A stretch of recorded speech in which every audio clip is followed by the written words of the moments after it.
우리 신용환 참고인 계시죠? 네, 앞으로 좀 나오십시오.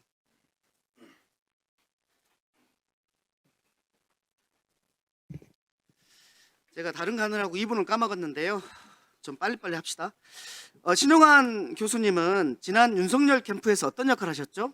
정책 총괄 지원실장으로 대통령 후보께 직접 정책에 대해서 보고드리고 또 전략 조정회, 일일 상황 점검회 등 중요 회의에 참석했습니다. 예, PPT 1번을 보면 캠프 때부터 선관위를 불신하고 있었다라는 그런 문건을 공개하셨는데요. 여기에 보면은 집계 과정에서 컴퓨터 알고리즘을 조작한다. 이럴 수 있다라는 거고, 그리고 검증은 서버 확보와 로그인 기록 확보를 통해서 해야 된다. 이렇게 돼 있는데, 그러면 이 캠프 때부터의 생각이 지금까지 이어져 온 거라고 봐도 되겠습니까? 네, 부정선거 관련 관리 대책이라는 문건입니다. 캠프 때도 지금 저 빨간 박스 보시면 검증 과정에서 서버를 확보해야 된다, 로그인 기록을 확보해야 된다. 이것 그대로 이번에 선관위에 군인들이 들어간 것을 예, 보면 좋습니다. 대선 때 생각이 그대로 이어져 온 것 같습니다. 예, PPT 2번을 보겠습니다. 이것은 유경준 의원이라고요. 국민의힘 전 의원입니다. 통계청장 출신입니다. 1월 21일 날 중앙일보에서 인터뷰를 했어요. 그 내용이 뭐냐면 지난 대선 직후인 22년 4월경에 윤석열 대통령하고 부정선거 음모론에 대해서 설전을 벌였다라는 거고, 그때 윤석열 대통령의 내용이 뭐냐면 자신이 5%에서 10%를 이길 선거인데 부정선거 때문에 간발의 차이로 이겼다. 그러니까 부정선거라라고 주장했다고 합니다. 그러면서 이번 인터뷰에서 이렇게 얘기하고 있어요. 통계학의 기본도 모르는 말도 안 되는 소리라고 일축하고 있습니다. 질문하겠습니다. 지난해 PPT 3번을 보면은 지난 대선 직전에 이준석 대표도 10% 차이로 승리한다고 이렇게 자신하고 있거든요. 그래서 묻습니다. 윤석열 후보와 이준석 당대표가 10% 차이로 이긴다라고 하는 근거가 무엇이라고 생각합니까?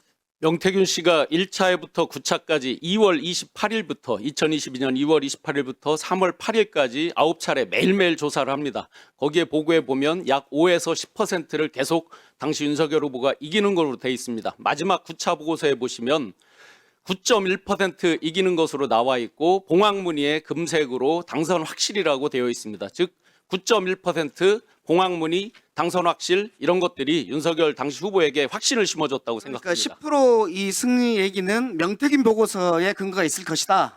상당히 그 근거에 기초해서 그렇게 확신했다고 생각합니다. 예, 저는 윤석열 대통령이 부정선거 때문에 계엄을 한 것이 아니라 계엄 후 이유를 만들기 위해서 부정선거에 핑계를 댔다고 생각합니다. 왜냐하면 오늘 나왔던 여인영 방첩사령관에게 보고했던 문서에도 부정선거의 가능성이 없다라고 돼 있고, 윤석열 자신의 친구인 사무총장도 그럴 가능성이 없다고 하는데 계속해서 이걸 얘기하는 것은 이것을 핑계로 다른 목적이 있었다라고 보입니다. 우리 참고인 명태균 사건과 관련해서 좀 물을게요. 창원지검 다녀오셨죠? 네, 조사 받았습니다. 예, 참고인 조사에서 대통령 비호한다는, 검찰에 비호한다는 느낌 받았습니까? 제가 조사받을 당시에는 윤석열, 김건희 두 분에 대해서도 팩트에 대해서는 소상히 체크를 한다라고 그런 느낌을 받았습니다. 명태균 씨는 20일 날 자신의 재판에서 이렇게 얘기했어요. 검찰이 조사할 때 뭐라고 얘기했냐면 황금폰을 제출하면 우리도 부담이 된다. 그래서 전자레인지에서 돌려서 폐기해라. 나는 아이폰을 쓴다. 비밀번호가 16자리다. 다음에 당신도 이렇게 써라. 라고 말했다고 하는데, 이렇게 검찰이 이렇게 회유한 이유가 무엇이라고 생각합니까? 그 명태균 씨 수사 보고서가 11월 4일 날 작성되고 2021년 그리고 3일 후에 11월 7일에 윤석열 대통령의 대국민 담화에서 윤석열 대통령이 명태균 씨 관련성에 대해서 완벽하게 부인을 합니다. 그게 일종의 가이드라인이 돼서 수사하는 당국에서 현직 대통령에 대해서 상당한 심적 압박을 받았을 것으로 생각됩니다. 그러면 12월 2일 날 강혜경 씨가 명태균 PC를 되돌려달라고 한 것도 있는데 그런 압박이 계속 작용해서 이번 계엄이 있었을 것이라고 생각한다는 거죠?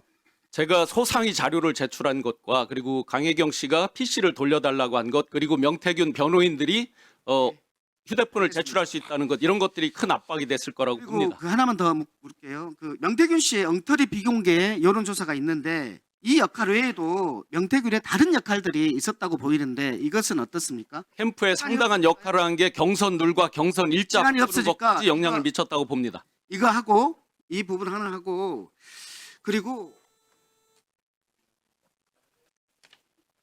네, 네 그렇게 해주세요.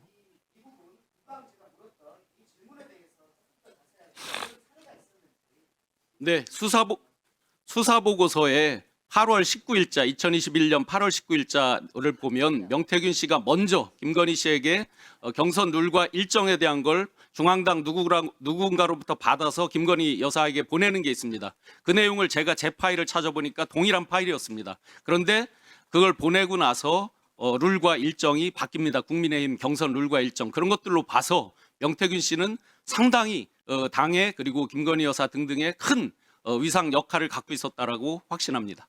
잠깐. 예, 자, 조력자 수준을 넘어서 함께 공동정권을 자, 증인. 창출한 사람이라고 생각합니다. 자, 이따 추가를 하십시오. 네, 자, 미롱철 의원.